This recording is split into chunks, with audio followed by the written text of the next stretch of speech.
नमस्कार मंडळी, आज आपण पाहणार आहोत भरपूर प्रोटीन, फायबर आणि कॅल्शियम युक्त मखाना ड्रायफ्रूट्स लाडू।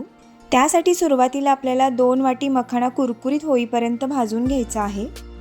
त्यानंतर भाजलेला मखाना इकडे मी एका मिक्सरच्या भांड्यामध्ये काढून घेतलेला आहे। आता त्याच पॅनमध्ये इकडे मी अर्धी वाटी बदाम, अर्धी वाटी काजू, अर्धी वाटी तीळ घेतलेले आहे। हे सर्व एकत्रच आपल्याला 1 मिनिटभर भाजून घ्यायचं आहे। व्यवस्थित भाजून झाल्यानंतर हे सर्व आपण याच मिक्सरच्या भांड्यामध्ये काढून घेणार आहोत। हे मिश्रण आपल्याला पूर्णपणे गार होऊ द्यायचं आहे। हे लाडू बनवण्यासाठी इकडे मी हेल्दी रूट्सचं गाईचं तूप वापरलेलं आहे। मिश्रण गार झाल्यानंतर याच्यामध्ये 1 वाटी गूळ पावडर आणि तूप आपल्याला घालून घ्यायचं आहे। साधारण 2 चमचे मी इकडे तूप वापरलेलं आहे। हेल्दी रूट्सचं हे तूप अतिशय रवाळ असं आहे आणि 100% शुद्ध असं आहे। हे तूप जर तुम्हाला ऑर्डर करायचं असेल तर त्यांच्या वेबसाईटवर जाऊन तुम्ही ऑर्डर करू शकता किंवा Amazon आणि फ्लिपकार्टवर सुद्धा हे तूप अवेलेबल आहे। लाडूचं मिश्रण मिक्सरला फिरवून झाल्यानंतर आता आपल्याला याचे लाडू वळून घ्यायचे आहेत।